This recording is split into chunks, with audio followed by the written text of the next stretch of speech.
حمزہ ناصر official Islamic channel کو like subscribe کریں۔ سارے کافر اکٹھے ہو کے آگے تھے، حضور کے گھر کا گھیرا ڈال لیا تھا کہ آج چھوڑیں گے نہیں، لیکن حضور ان کے سروں میں خاک ڈالتے گزر گئے۔ حفاظت اللہ نے اپنے محبوب کی ہے، بلکہ حضرت علی المرتضیٰ کو بستر پہ لٹایا، علی میرے بستر پہ سو جاؤ، امانتیں دے کے تم بھی صبح آ جانا۔ حضرت علی بھی سو گئے، حضور کی حفاظت تو ہے ہی ہے، حضرت علی بھی سو گئے۔ جب صبح اٹھے تو انہوں نے دیکھا یہ تو علی المرتضیٰ ہے۔ اللہ اکبر، بڑے پریشان ہوئے کہ حضور کدھر گئے۔ اچھا، کسی نے حضرت علی سے پوچھا کہ تمہیں کیسے نیند آ گئی؟ ننگی تلواریں لیے وہ گھر کے ارد گرد تھے اور آپ چادر اوڑے سوئے تھے حضور کے مغالطے میں، وہ آپ کو بھی تو نقصان پہنچا سکتے تھے۔ تو حضرت علی نے کہا، حضور نے کہا تھا علی میرے بستر پہ سو جاؤ، صبح اٹھنا، امانتیں دینا اور مدینے آ جانا۔ مجھے یقین تھا سوؤں گا بھی، صبح اٹھوں گا بھی، امانتیں بھی دوں گا، مدینے بھی پہنچوں گا، اس لیے کہ حضور نے فرمایا ہے۔ جب حضور نے فرما دیا ہے تو پھر ہو کے رہے گا۔ جب حضور ہجرت کرتے ہوئے جا رہے تھے نا، 100 سرخ اونٹ حضور کی گرفتاری کے لیے نام رکھا ہوا تھا۔ سراقہ بن مالک یہ حضور کو گرفتار کرنے کے لیے آگے بڑھا اور اس کی لالچ یہ تھی کہ اتنا بڑا انعام ہے، مجھے مل جائے گا، لیکن اس کی سواری گھٹنوں تک دنس جاتی ہے، معذرت کرتا ہے، پھر ارادہ بدلتا ہے، پھر یہی ہوتا ہے۔ تیسری مرتبہ بھی جب ایسا ہوا تو سمجھ گیا کہ یہ تو میرے بس کا روگ نہیں ہے۔ اب اسے پریشانی ہوئی کہ جو آج اس حالت کے اندر بھی اللہ کی اتنی تائید کے سائے تلے ہیں، تو کل جب یہ دوبارہ پلٹیں گے اور مکہ ان کے قبضے میں ہوگا تو پھر میرے ساتھ نہ جانے کیا سلوک ہوگا۔ تو کہا کہ حضور مجھے امان لکھ دیجئے۔ تو حضور نے کیا فرمایا، سراقہ تو مجھے گرفتار کرنا چاہ رہا ہے، میں تیرے ہاتھ میں کسریٰ کے کنگن دیکھ رہا، میں تیرے ہاتھ میں کسریٰ کے، اس وقت کی سپر طاقت تھی کسریٰ، تو فرمایا میں تیرے ہاتھوں میں کسریٰ کے کنگن دیکھ رہا ہوں۔ تو حضور سے انہوں نے باقاعدہ امان لکھوا لی۔ اللہ اکبر۔ حضرت عمر کا زمانہ ہے، ایک جنگ میں حضرت سراقہ بن مالک بھی تھے، تو کافر قلعہ بند ہو گئے، اور یہ جب ان کے اوپر حملہ آور ہوتے ہیں تو وہ اندر سے پتھر پھینکتے ہیں، فصیل عبور نہیں کی جاتی۔ تو سراقہ بن مالک کہنے لگے کہ مجھے آپ منجنیق میں ڈال کر کے ان کے قلعے کے اندر پھینک دو اور میں اندر سے جا کے دروازہ کھول دوں گا، تو پھر تم آ جانا۔ تو لوگوں نے کہا سراقہ کیا بول رہے ہو؟ وہ بڑی غلیل کی طرح منجنیق ہوتی ہے، کہا اس میں ڈال کے تجھے پھینکیں گے، جب تو گرے گا تیری ہڈیاں باقی نہیں بچیں گی، پھر وہ تلواریں لیے کھڑے ہیں تجھے زندہ چھوڑیں گے۔ تو حضرت سراقہ نے کہا مجھے کچھ نہیں ہوگا، اس لیے کہ حضور نے کہا تھا تیرے ہاتھوں میں کسریٰ کے کنگن دیکھ رہا ہوں، ابھی تک کنگن نہیں آئے، جب تک کنگن نہیں آتے موت آ ہی نہیں سکتی ہے۔ یہ یقین تھا ان کا، یہ اذعان تھا ان کا۔ تو حضور کی حفاظت اللہ نے اپنے ذمہ کرم پہ لی ہے۔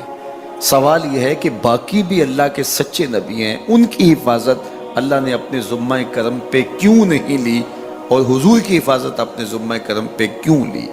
باقی بھی کتابیں اللہ کی سچی منزل من اللہ کتابیں ہیں، ان میں تحریف راہ پا گئی، لیکن قرآن مجید کی حفاظت اللہ نے اپنے ذمہ کرم پہ لی۔ کیوں؟ تو اس کا جواب یہ ہے کہ اگر کوئی نبی شہید ہو جاتا ہے تو نیا نبی آنے والا ہے، اس کی جگہ کو پر کر دے گا۔ اگر کسی کتاب میں تحریف راہ پا جاتی ہے تو کوئی بات نہیں، نئی کتاب نازل ہونے والی ہے۔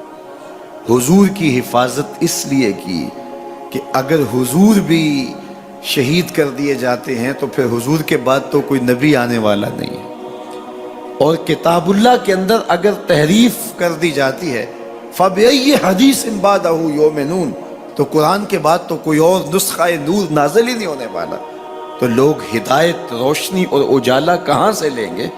اس لیے اس کتاب کو بھی باقی رکھا گیا اور مصطفیٰ کی بھی حفاظت فرمائی گئی۔ حضور کے آنے کے بعد اتمام دین ہو گیا. انا خاتم النبیین لا نبی آبادی، میں آخری نبی ہوں، میرے بعد کوئی نبی نہیں ہوگا. اور میں نے عرض کیا 100 آیات قرآنیہ، 210 احادیث اور صحابہ، تابعین، ائمہ اور بزرگوں کے ہزارہ اقوال اس میں موجود ہیں. سبحان الذی اسری بعبدہ، جس نے اپنے بندے کو سیر کرائی، من المسجد الحرام الی المسجد الاقصی، اللہ اکبر، مسجد حرام سے مسجد اقصی تک. مسجد حرام سے اس سفر کا آغاز ہوا ہے. ام ہانی کے گھر میں حضور استراحت کر رہے تھے، دروازہ اندر سے بند کیا ہوا تھا اور جبریل امین کو حکم ہوتا ہے میرے محبوب کو سر عرش لے کے آؤ. تو جبریل حاضر خدمت ہوئے تو دروازہ بند پایا، عرض گزار ہوئے مالک کیا کروں؟ کہا کہ تو نے دروازے کو دستک نہیں دینے کہ میرا محبوب تیرے لیے اٹھ کے دروازہ کھولے. اللہ اکبر. تو مالک کیا کروں؟ کہا چھت سے سوراخ کرو. اور جبریل نے چھت سے سوراخ کیا اور وہاں سے سمٹ کے حضور کے قدموں میں آ بیٹھے. صحیح حدیث میں آتا ہے جبریل کے 600 نوری پر ہیں، ایک پر کھولے تو شرق سے لے کے غرب تک، شمال سے جنوب تک پھیل جائے. اور اتنے بڑے بڑے 600 پر، تو 600 پر جس جسم پہ ہوں گے وہ جسم کتنا بڑا ہوگا. معراج کی شب چھوٹے سے سوراخ سے آیا، دنیا کو بتایا کہ محبوبوں کے در پہ آئیں تو بڑے ہو کے نہیں، چھوٹے ہو کے آیا کرتے ہیں. تیرے ہندیاں سندیاں محبوبہ، اگر آپ کی توجہ ہو تو، تیرے ہندیاں سندیاں محبوبہ، میں کافر ہوا جے میں ہوا. اپنے وجود کی جب تک نفی نہیں نہ کی جاتی کچھ ملتا ہی نہیں ہے. جبریل سمٹ کے حضور کے قدموں میں آ بیٹھا. محبوب اب بھی سوئے ہوئے. اللہ اکبر. تبارک اللہ، شان تیری تجھی کو زیبا ہے بے نیازی. کہیں پہ جوش لن ترانی، کہیں تقاضے وصال کے. کوئی کوہ طور پہ جا کے کہہ رہا ہے رب ارنی انظر الیک، مالک دیکھنا چاہتا ہوں نقاب اٹھا دے. جواب ہوتا ہے نہیں نہیں تم نہیں دیکھ سکتے. اور ادھر محبوب سویا ہے، جبریل حاضر خدمت کھڑا ہے. محبوب اٹھو، رب انتظار کر رہا ہے. وہ جبریل قبل قدمہ، میرے محبوب کے قدم چوم لے. تو جبریل نے اپنے کافوری ہونٹ حضور کے قدموں پہ رکھ دیے. قبل تفعیل ہے، تفعیل کثرت ماخذ چاہتا ہے، یعنی اس کا معنی یہ نہیں کہ ایک بار چوم، اس کا معنی ہے بار بار چوم. تو جبریل حضور کے قدم چوم رہے ہیں. بشرط چادر تان کے ستا، نور چمے پہ تلیاں. بشرط چادر تان کے ستا، نور چمے پہ تلیاں. جس دی خاطر سجیاں ہویاں نے عرش بری دیاں گلیاں. بشرط اگے ود دائی جاوے، نوری رہ گیا تھلے. جس ویلے انہوں ود دیاں ویکھیا، آکے بلے بلے بلے. کوئی حد ہے ان کے عروج کی، بلغ العلاب کمال. حضور علیہ السلام کو ام ہانی کے گھر سے حتیم میں لایا گیا. صحیح حدیث ہے. حتیم میں لا کر حضور کے صدر انور کو چاک کیا گیا اور قلب اطہر حضور کے سینے سے نکال کر کے ایک تشتری میں رکھ کے آب زمزم سے غسل دیا گیا. اور حضور فرماتے ہیں یہ سارا منظر میں کھلی آنکھوں سے دیکھ رہا.